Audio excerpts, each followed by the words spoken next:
Good evening everyone, welcome to civil services study. Practice set number 583 पर आ जाइए। UP PCS के लिए practice करेंगे। इसमें हम मेडाइवल हिस्ट्री, मध्यकालीन भारतीय इतिहास के प्रश्नों पर। तो चलिए स्टार्ट करते हैं। प्लेलिस्ट इस टेस्ट सीरीज़ की बना रखी है, वहाँ पर आप टेस्ट नंबर 1 से लेकर 583 तक पहुँच सकते हो। देखिए 600 के करीब टेस्ट होने वाले हैं। ठीक है, 150 प्रश्न कवर करने हैं अपने को। ठीक है, उनमें से 110, 100 या अपनी कट ऑफ के हिसाब से जो है प्रैक्टिस कर लीजिएगा। सबकी कट ऑफ क्लियर हो जाएगी। हज़ारों प्रश्न हो गए होंगे तब से अभी तक। ठीक है, चलिए। तो प्रश्न क्रमांक संख्या 1 का उत्तर दीजिए। तो सल्तनत काल के अधिकांश अमीर एवं सुल्तान किस वर्ग के थे? मंगोल थे क्या, अरब थे क्या, तुर्क थे या तातर थे? कौन थे? तुर्क थे। ठीक है, ए। तो सल्तनत काल के अधिकांश अमीर और सुल्तानों का संबंध तुर्क वर्ग से था। क्वेश्चन नंबर 2 पर आ जाइए। गुजरी महल किसने बनवाया था? गुजरी महल किसने बनवाया था? सूरज सेन ने, मान सिंह ने, तेज करण ने या अकबर ने? अकबर ने तो नहीं बनवाया था। किसने बनवाया था फिर गुजरी महल? मान सिंह ने। देखिए, ग्वालियर में स्थित गुजरी महल भारत के प्रसिद्ध पुरातात्विक संग्रहालयों में से एक है। यह इमारत वास्तविक रूप से एक महल थी जिसका निर्माण राजा मानसिंह ने अपनी पत्नी मृगनयनी के लिए करवाया था। ठीक है, जो एक गुजर थी। अतः इस महल का नाम गुजरी महल पड़ा। हालांकि 1922 में जो है पुरातात्विक विभाग द्वारा इसे एक संग्रहालय में बदल दिया गया। क्वेश्चन नंबर 3 पर आ जाइए। इंपॉर्टेंट है प्रश्न। दक्षिण भारत के पोलिगर कौन थे? बताइए। जमींदार थे, किसान थे, व्यापारी थे या सैन्य नियंत्रक थे? दक्षिण भारत के पोलिगर सैन्य नियंत्रक थे। ठीक है, सी है इसका आंसर। तो देखिए, दक्षिणी भारत के नायक शासकों द्वारा नियुक्त प्रादेशिक, प्रशासनिक और सैन्य राज्यपालों के एक वर्ग के लिए पोलिगर सामंती खिताब था। अर्थात पोलिगर क्षेत्रीय, प्रशासकीय और सैन्य नियंत्रक कहलाते थे। ठीक है, किसान या व्यापारी लगाकर गलत मत कर दीजिएगा। क्वेश्चन नंबर 4 पर आ जाइए। इतिहासकार वर्नी ने दिल्ली के सुल्तानों के अधीन भारत में शासन को वास्तव में इस्लामी नहीं माना क्योंकि अधिकतर आबादी इस्लाम का अनुसरण नहीं करती थी, मुस्लिम धर्म की अक्सर उपेक्षा की जाती थी, या सुल्तान ने मुस्लिम कानून के साथ साथ अपने स्वयं के भी नियम बना दिए थे, या गैर मुसलमानों को धार्मिक स्वतंत्रता दे दी गई थी? क्यों इतिहासकार वर्नी ने दिल्ली के सुल्तानों के अधीन भारत में शासन को वास्तव में इस्लामी क्यों नहीं माना? क्योंकि अधिकतर, ठीक है, आबादी इस्लाम का अनुसरण नहीं करती थी। देखिए, सल्तनत काल में अधिकतर आबादी इस्लाम का अनुसरण नहीं करती थी। अतः बर्नी ने दिल्ली के सुल्तानों के अधीन भारत में शासन को वास्तव में इस्लामी नहीं माना। क्वेश्चन नंबर 5 पर आ जाइए। मध्यकालीन भारतीय राजाओं से रिलेटेड निम्नलिखित में से कोई एक स्टेटमेंट ही सही है। 4 हैं, 3 गलत है, 1 करेक्ट है। अलाउद्दीन खिलजी ने पहले एक अलग अर्ज विभाग स्थापित किया था। बलबन ने अपनी सेना के घोड़ों को दागने की पद्धति शुरू की। मोहम्मद बिन तुगलक के बाद दिल्ली की गद्दी पर उसका चाचा बैठा और फिरोज़ तुगलक ने गुलामों का एक अलग विभाग स्थापित किया। कौन सा था वो? दीवान ए बदगान। फिरोज ने किया। एक ही करेक्ट है, 3 गलत हैं। देखिए, घोड़ों को दागने की जो पद्धति अलाउद्दीन खिलजी ने, ठीक है, तो इसका ये होगा। और एक अलग विभाग अर्ज, वो बलबन ने सैनिक विभाग था ये, तो उल्टा फुल्टा कर रखा ऊपर नीचे। मोहम्मद बिन तुगलक के बाद दिल्ली की गद्दी पर उसका चाचा नहीं बैठा, ठीक है, फिरोज़ तुगलक बैठा, उसका भाई। फिरोज़ तुगलक ने गुलामों का एक अलग विभाग स्थापित किया। उसका नाम बड़ा इंपॉर्टेंट है, दीवान ए बदगान। तो घोड़ों के दागने की प्रथा या पद्धति बलबन ने नहीं बल्कि अलाउद्दीन खिलजी ने शुरू की थी। मोहम्मद बिन तुगलक के बाद उसका चचेरा भाई फिरोज़ तुगलक गद्दी पर बैठा था, चाचा नहीं। देखिए, फिरोज़ तुगलक ने गुलामों के लिए एक अलग विभाग बनाया था, उसका नाम था दीवान ए बदगान। देखिए, मंगोलों से मुकाबला करने के लिए बलबन ने एक सैन्य विभाग बनाया था, सैन्य विभाग का नाम था दीवान ए अर्ज।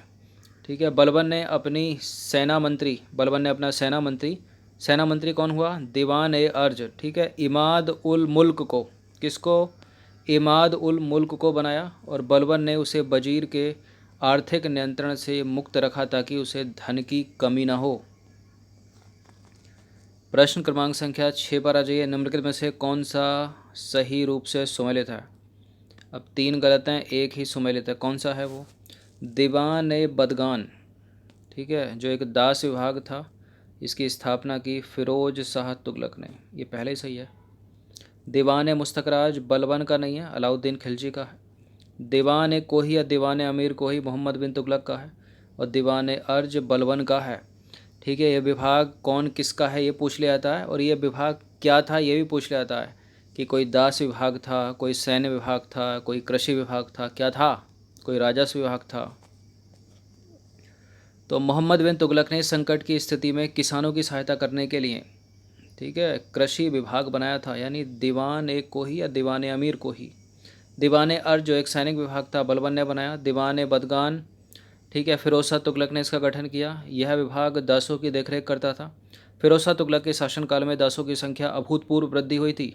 ठीक है, और अफीक लेखक के अनुसार राजधानी तथा प्रांतों में दासों की संख्या बढ़कर 1,80,000 तक हो गई थी फिरोज शाह तुगलक के शासनकाल में। बात करें खिलजी की, तो अलाउद्दीन खिलजी ने राजस्व व्यवस्था से भ्रष्टाचार और लूट को समाप्त करने के लिए एक नया विभाग बनाया। वो विभाग था दीवान ए मुस्तखराज। तो प्रश्न पूछा जाए, दीवान ए मुस्तखराज की स्थापना किसने की? अलाउद्दीन खिलजी ने। कैसा विभाग था ये? राजस्व विभाग था। 7वां प्रश्न है, सल्तनत काल की 2 प्रमुख मुद्राओं का पता निम्नलिखित में से निम्नलिखित कूट की सहायता से करिए। तो दाम, जीतल, रुपया, टका। जीतल था और टका था। ठीक है, तो 2-3 होना चाहिए इसका आंसर। किस में है? 2-3 सी में है। 2-4 होना चाहिए, सॉरी, जीतल और टका है ना, तो 2-4 डी में है। देखिए, सल्तनत कालीन 2 प्रमुख मुद्राएं जीतल एवं टका हैं। इल्तुतमिश पहला तुर्क शासक था जिसने शुद्ध अरबी के सिक्के चलाए थे। अलग से प्रश्न पूछा जाता है। देखिए, मुद्रा प्रणाली में उसका योगदान दिल्ली सल्तनत के शासकों में सर्वाधिक है, क्योंकि उसी ने 2 प्रमुख सिक्के, चांदी का टका और तांबे का जीतल चलाए। ये भी याद रखिए, टका किसका और जीतल किसका? जीतल तांबे का है और चांदी का है टका। क्वेश्चन नंबर 8 पर आ जाइए। निम्नलिखित में से कौन भूमि उत्पाद पर लगने वाले कर को इंगित करता है? खराज, खुम्स, उश्र और मुक्तई। देखिए, जो खुम्स है वो भूमि उत्पाद पर लगने वाला कर नहीं था। तो 2 से कितने एलिमिनेट होंगे?